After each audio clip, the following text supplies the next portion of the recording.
Knights, welcome to the very first episode of UTech Night Spotlight, where we dive into the experience of our own UTech students before university, their journey throughout it, and how they are navigating life in the world after uni. In today's Spotlight, we have the Edward Seaga Pin recipient with the highest GPA of 4.03 in the graduating class of 2023, Miss Chantelle Britton. I'm your host, Wyoming Hopkins, and today, Miss Chantelle Britton will join us as we delve into her experience here and how she manages the world after. Hello. Hi, Chantelle. Hi. How are you doing today? I'm doing good today. Today's been good for me, so. Exciting. We're very happy to have you here. And glad to be here. amazing. I really wanted to get somebody who had the full experience and not just, you went through university, you went through all of the obstacles, especially through, Corona, because we'll touch into that, right? And hearing that you have succeeded in such a great form is really interesting. But I wanted to start with understanding what your family dynamic is like. What's your family dynamic and your role within that? I come from a really large family. So growing up, I was around lots of people. I have 22 aunts and uncles and probably about 100 cousins. So I grew up with lots of people around me, and I was just like a little small fry. Everyone is bigger than me. Even though I'm not the youngest, everyone around me was so bigger than me, and everybody had so much stuff going on for them, and I just felt like I was lost in the crowd. And then going to school, my teachers would tell me, "Oh, Chantelle, you're doing really well in school," and stuff. So I was stuck with that. I'm like, okay, so this could be my thing. My cousins are doing that. I could be the one doing school. And now I'm known as the school person in my family. So if there's homework needs to be done, project needs to be done, they need me to review something for them, they come to me because they know me as the smart one at the school girl. So school or learning and education was your buzz, your passion. I love to learn. That's my favorite thing, learning something new. I'm always asking questions because I want to hear how things work. Yeah, that's my father even called me Miss Questionnaire. So I'm always asking questions. I just want to know about everything. That's exciting because finding your passion and honing into that is really important. From a young age too. Yeah. But you mentioned how, you recognized from early on that you actually wanted to focus on school. What was some influential moment in your experience, in your life before university and so on? So when I did GSAT, when I did it, it didn't feel like anything to me. I was just doing an exam, right? And then I got the results back, and they were telling me that I topped the school, and I was top GSAT. Nice. I was like, oh, wow, I can do something. I have a little sense here. And then it happened again in my high school. I was the top girl at the school for CSEC. I was like, wow, really, school is really my thing. Yeah. I'm just keep topping. I'm so those were some big influential parts in my life before I came to university, and I just followed through with that. I'm like, okay, I do well in school. I can just continue with that when I was in university. I love that. And I love that you found it at a young age and you kept on that. You were consistently pushing on your passion and building on that. I hear that you had an intent to pursue teaching and stuff like that.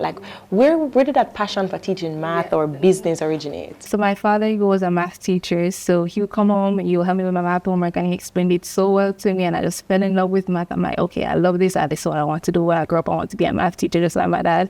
And also my mom, she's an entrepreneur. So after every day after school, I'll go to her shop. She'll be selling her stuff, and I'll help sell. And it was so fun to me. So that's where my love for math and business came in. So I was like, okay, I have to go down either one of these paths because I love it so much. And when I was in third form, I think that's when I did my first business course, and I instantly fell in love. I'm like, yes, I have to do something in business because this is so funny. If teaching doesn't work out, I have to do something with business. Interesting that you chose actuarial science though, because from a face value perspective, when you hear business, you're thinking probably School of Business Admin, a business focused degree. Why didn't you pursue something that was more business centered, entrepreneur originating? Oh, no. That's not my thing. I like the behind the scenes guy, and that's what actual science is, kind of behind the scenes, because you're using math and statistics to analyze risk and stuff like that. So that's what I loved about the actual science portion. I like business, but I like to be behind the scenes because I'm an introvert. So being around a computer, doing doing up some modules or something, analyzing stuff, reports, that's kind of stuff I liked. Yeah. That was your knack. I like that. So considering the fact that you did GSAT at Knox and you went on to Descartes College, big up to all the Mandeville people watching. That's right. I have a few friends that they don't stop talking about how Descartes College is like. It's the best school in Mandeville. I'm sorry. Well, I'm not going to say, I'm not going to endorse the 100% when you fight me. But power, okay? All right. What was the transition? What was the transition like from high school to university life? Oh my God. Because I know there's a lot of differences. It was a lot for me. It was rough because I grew up really sheltered and around a lot of people. So I was like depending on a lot of people around me. So going from high school where everything is like basically taken care of for me. Yeah. And going into university where I have to be on my own, I have to be living on my own, I have to be going to school, I have to be taking care of the house all by myself. Like it was kind of hard for me to adjust to it. But luckily I had some housemates that they kind of helped me and guided me and advised me on stuff and tell me the stuff about the real world because I really did not know anything about the real world because I was so sheltered. And then kind of got cut short because, the pandemic came. Yeah. So basically I had to go back inside the house as my sister called me houseplant, basically. Yeah, I mean, just like that. Because like everybody knows, like high school, the dynamic there is a bit different, the teachers are more helpful, like it's a whole process where they're on your back, where's the homework, and you when class is finished, you go home to your parents, they're preparing the meals and it's not as intense where you are living life just for you. Yeah. In university, the teachers they're not on your back. You have to be doing. But luckily, I'm the kind of person who I'm focused on school. So nobody has to be over me to say, Chantelle, you have to do this. You have homework to do. So I will put down the time and I'll do my work. But then the additional having to cook and clean and stuff, I'm like, it was a lot. I don't even know how I managed it because it was such an abrupt transition from having everything taken to having to do all of this on my own. But was there any prep for that though? Like. No. I just went straight from home to university and just jumped right into it. Some of my dorm mates can really relate to that because I have freshettes and sisters where this is their first time living alone, cooking for themselves, washing, all those things. So that was a big shift. And with all of that, granted, you'd have to consider how to navigate school on your own and, a tertiary education and so on. Is there any specific reason why you chose to study at UTech? Yes, so when I was in sixth form and I was trying to figure out what else I could do other than teaching, one of my teachers there, she did actual science. She was saying, it's a nice little program because it's very diverse, can go into a lot of stuff. So I was like, okay, let me look into this actual science thing. And then UTech had the career expo, so I went in, I think it was in my first year at sixth form. I spoke to Mr. Mullins. He was a program director at the time for actual science, and he was saying, UTech has a very good actual science program. It's very comprehensive, and the people usually go on to do really great things. And he was talking himself. Yeah. And I was eating up what he was doing. So I was like, okay, I can do this. I could come to UTech and do the program. And I applied, and I got through, and I was looking at all the courses, the list of courses I had to do. I'm like, okay, this is really good compared to the other universities I applied to. So I ended up coming to UTech. That's interesting that you say that, though, because like I remember transitioning from high school here. And I remember I came to like an orientation that they had early on, and everybody's talking about, what you need to do to prepare for the business course and all those things. It felt a bit intimidating still, So I'm glad that you had like an experience where somebody was like fostering that and so on. Apart from that interaction though, like actuarial science is not one of the most popular degree programs. So is there any other reason that you say, what? I like business, I like math, it does that, yes, but is it worth it? What kind of research did you possibly do to figure out if it was like really worth? Yeah. I was watching YouTube videos of people in the actual science field. I was reading up on everything. I was like, okay, this seemed like everything they were saying about it was stuff that I wanted to do in the future. I wanted to be making an impact in the world because actual science, actuaries are like really important. Like, like they do a lot of behind the scenes stuff. So like, insurance premiums, they don't want to be calculating it. They would have to they have to gather all of this information, analyze it, and create a premium that actually works and that will pan out to be fruitful if anything's supposed to happen. So they do a lot of important stuff in the world. And they're not only in like insurance, they're all over. Like every business need an actuary to be doing it behind the scenes work. That's interesting because not a lot of people would know that. Yeah, no. Yeah. Like, every time I tell them I study actuarial science, they're like, most like they never heard of it before. So given that you're mentioning actuarial science and like the whole program itself, like when you would have done your research and heard about it from Mr. Mullins, what was the insights about the program? Like, do you guys have like a specialization, and is there a focus that you have?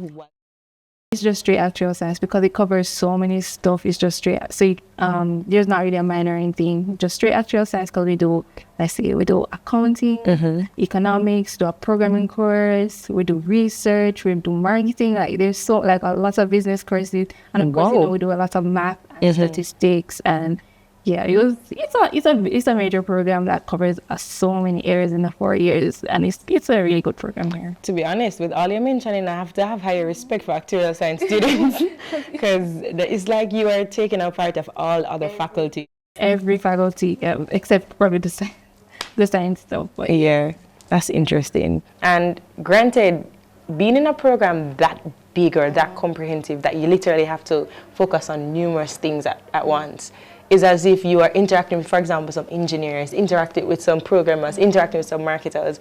Did your experience being an actuarial science student push you to aim for being an overachiever, a high achiever more, or what was your reason for wanting to excel that much? Well, it was just an innate it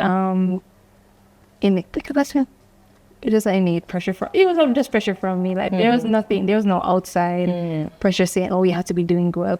And you know, as you said, people look at actuarial science students and say, oh, wow, they're like a top CEO. They're expected to be doing well. But that wasn't really it for me. It was just me. I just like school. I like learning. Those intrinsic values. Yeah.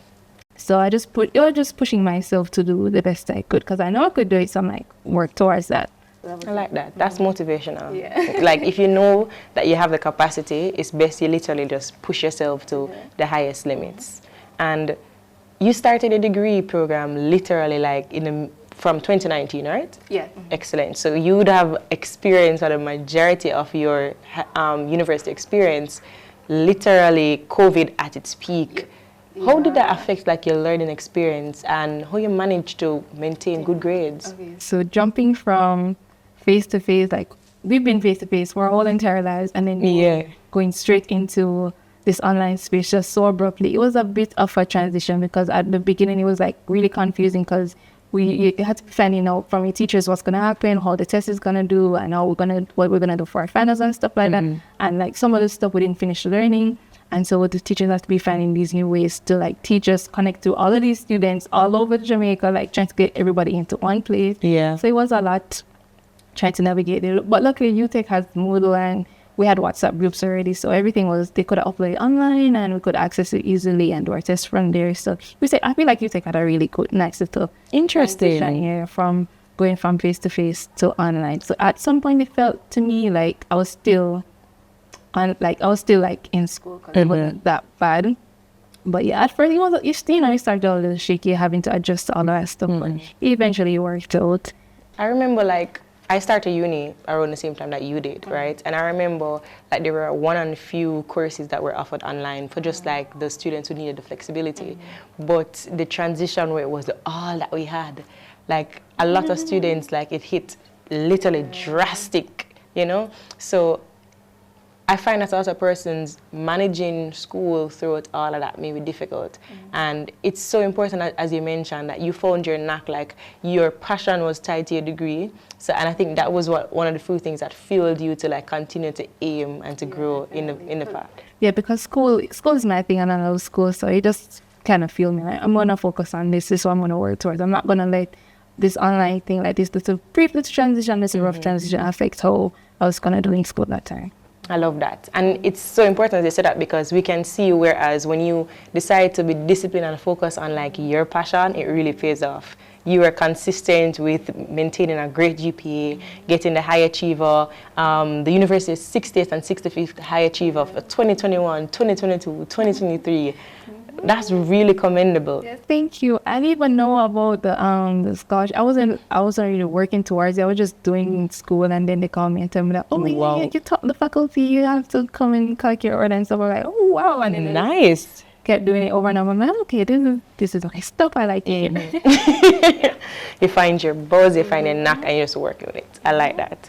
And it's interesting as you mentioned that though, because as much as we're all here to like accomplish a degree, a program, either a bachelor's, associate, whatever it is, like we still want the fulsome university experience. So what was like your favorite memory apart from school or throughout the whole experience? The actual science club, definitely, that was my favorite part. Every Thursday, 3 to 5 p.m., that's where I was in my actual science club. Although it was online, it still felt like we're there together in person, because before we call ourselves the XI fam, because the format is a family. It was just so good because it's people studying the same stuff essentially. But we're working towards the same goals, so we're basically living the same lives. So to have them all together in one spot, we can talk and give advice, and we'd play games, and then sometimes we'd have presenters coming in, they give us advice on our careers and what we can do with our degrees. So it was just a really beneficial part to my time at university, and you just played a really major role. It just made it feel like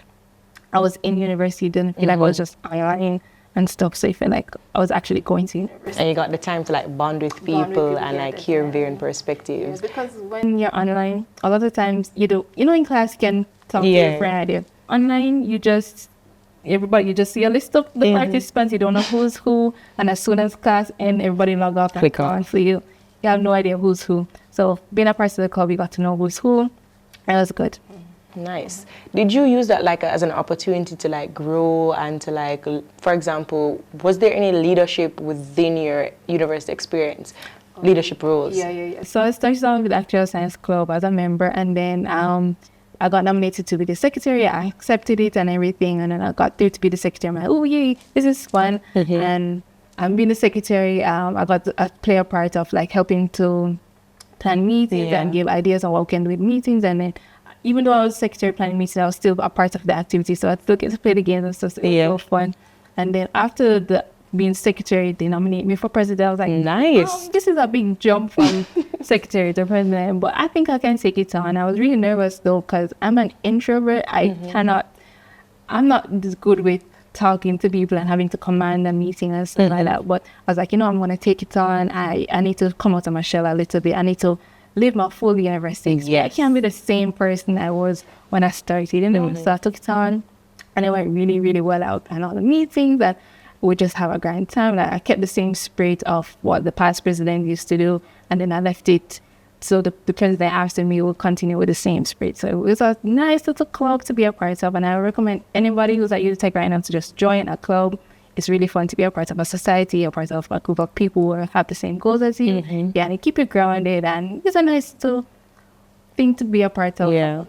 I love that you mentioned that though, because being not just a student, then you are a part of a club, you are active in the club, and then now you have a leadership role. So that would have added, granted, to like your workload and like your commitments, right? Yeah, it was. How did you manage that as president? Listen, I planned it all well. So I thought, you know what, I'm going to do 2 courses in the summer, so I can have a little extra time for clubs when it's time, when the semester 1 and semester 2 comes in. So I did my courses in the summer, so we get my extra time, and I had my little schedule. I'm a planner. Nice. So I planned out everything. I'm like, I have my classes here, I made time for clubs and when I want to plan and stuff like that. So I made it work. Yeah, I like that. I thought ahead. I'm like, I'm not gonna I want to be the president of the club, but I don't want it to affect my time when I'm with my studies. So I planned ahead, and it all worked out. I like that, because like it's important to find those opportunities where you can really like hone out new skills. I'm sure that being president, you'd have learned new things about yourself and like hopefully the team and stuff like that, right? Because it made me really come out of my shell, like to talk in front of a group of people and command a meeting and having to get big presenters to come. Yes. I got the president of the SOE to come in. Wow. I was so proud of myself, and I made the UE XI Club. I invited them to the meeting. I'm like, oh wow, I can't believe I Chantelle did that. Yeah, literally planned this big meeting, and I felt so proud, and it worked really well. So that's exciting. And like, I remember when I just started uni and I joined UTech FMA as just a member, and I was like, I need to do something more. But like the minute I decided, okay, I'm gonna join as an exec, it really transformed like my understanding of the runnings of the club, and like it forces you to navigate time way much better. So yeah, that's a really good like thing to take on, because it gives you so much more skills. Definitely. And I like that. And now that you would have left UTech, you graduated, you walked across the stage in November, you are literally the it girl right now. Because all UTech students, all you want to do right now is just get your degrees. You have done it. Listen. It's a weight come off your shoulders. Yes. Across the stage, definitely, yeah. You have done it, girl. So you're in the working world right now, right? And what exactly are you doing with your actuarial science degree? Well, I'm an auditor. Well, I'm a certain specialist. And my outside, luckily I did some accounting. So that's where my outside degree comes in. Thankfully, the outside covers so much. So I have a little background in accounting. That's what I'm applying to my work right now. And also during my time at UTech, we had to do a lot of actuarial models. So it got me familiar with Excel and how to use it and the different features and how to make certain stuff happen. So, and I apply that to my work now because I'm using Excel daily. So, teachers who made it mandatory to have these big projects, like to do these big modules and understand Excel. So that's how my actual science degree is playing a role in my career. Finally, like, I love the fact that you mentioned that something you'd have learned within uni is applicable. applicable. Applicable. Guys, actually, yes. Stuff you do in university actually applies to the real world. Thank God, because we still don't know why trigonometry is needed. But I'm not using it now, but it will be useful sometime else. yes. And I love you mentioned that because I'm like, you're working as an auditor, you're out in the big world, you've crossed the stage. Is the working world what you expected? Definitely not. It was my bad for thinking that I'll be just around the desk with myself, just typing away, not having to interact with anybody. Because I'm an introvert, I don't like to be always in front of everybody and stuff. But the job I'm in right now is client facing, so I have to be talking to the clients, and there are people in these high positions, they have their big roles in the job. And I come with my little self, having to talk to them and asking them for stuff and what I want and what we're doing and what we're testing. It gets a little intimidating because, as I say, I'm an introvert, so having to be an extrovert, basically, it's a lot for me right now, but I'm managing, and my coworkers are there to guide me and help me and ease me into the process of working and stuff. So it's going on fine, and I really like work, so. I like that. I really like that because there's always like the concept of how will I get like into the rhythm of work, you know, being in school for 4 years, like, is it going to be what I expect, you know? So granted, your experience isn't 100% like what you had bargained for or you planned out, but you're still enjoying it. I do. And that's important. It was a like abrupt transition from like learning, because you're in school, you're learning, you take it, you know, it's only for you, but when in the working world, it's like, it's affecting other people. Like what you do is a part of a team, like, so it was a bit of a jump, but as I say, my coworkers, they eased me into it, and like we got a lot of training, so nice. I like that. Is there anything that you have like as a goal regarding your field right now? Any achievements you're working towards? Right now, I'm looking to get my qualifications in CPA 128, but I don't meet the education requirements just yet, so I'm working towards getting probably a master's in accounting. Nice. The academic requirements to do my CPA. So that's what I'm working towards this year, trying to sort out right now.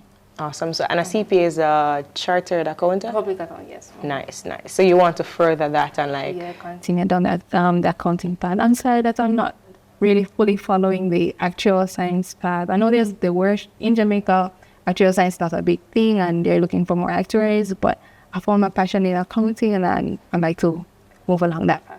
But that's good though, because like oftentimes people do degrees where you cannot see the connection to like what you want to do in life. And you have done a program that is so extensive that you can do a little bit of everything. So it's as if you're prepared for any path you take, which is really good. That's what I really loved about I'm doing actual science because it introduced me to a lot of stuff and it made me realize how much I love accounting. Although I do like actual science, I love accounting more. So I'm glad I'm going down that path right now. I love that for you, Chantelle. Thank you. So I really want to know though, you just shared so much about your experience prior to uni, living it as a university student, and now you're in the work world. Is there anything that you live by day to day? What's your mantra? So I always say that I'm not going to allow my circumstances to affect my success. So any little challenges, any little hiccups, I'm not going to let it hinder me. That's a word, you know? I'm not going to let it hinder me from the goals I'm trying to achieve. And that's what I followed through all through my school years. And now I'm doing it in life. I'm not going to let, as I said, I don't have a strong background in accounting, but I did other too. So I'm working towards learning more about it. I'm not going to let it stop me from achieving my goals at work, because, you know, I sometimes be asking for coworkers for help and stuff, but I'm not going to let me not knowing everything in accounting stop me from doing everything I want to do at work. So, yeah. That's such a powerful message, especially like relating as a knight, or better yet, you're a past knight. Still a knight always, that's for sure. Yeah, of course, yeah. But like you would have just done uni and you experienced all possible challenges like COVID. Yeah. COVID, the degree that you're doing is very, very intricate, like it's a lot to focus on. And you're living by a mantra that's powerful. Do not let your circumstances literally affect your success. So I really think that that is something that knights watching can take, you know, like they can definitely live by that. And I think I'm looking back at just preparation for uni, right? And I'm thinking about all persons watching. Granted, you have some knights right now who are first years or probably transitioning to second, third, and fourth, but there's a possibility that there is somebody that's about to start the process that's probably thinking about UTech as their home school, right? And is there any advice that you would give to your first year self? Listen, don't stress about it. It's going to be fine. Like, I used to, when I was in my first year, I was stressing out so much. I wish I could go back and Can relate. Like, don't stress. It's going to be okay. Going to be fine. Because going in, I thought I was going to fail. Of course, it's also I have to be redoing, because that's what I heard when coming into university. People were saying, oh, it's really hard. You're going to probably fail. Of course, I have to be redoing this and I have to do this and that.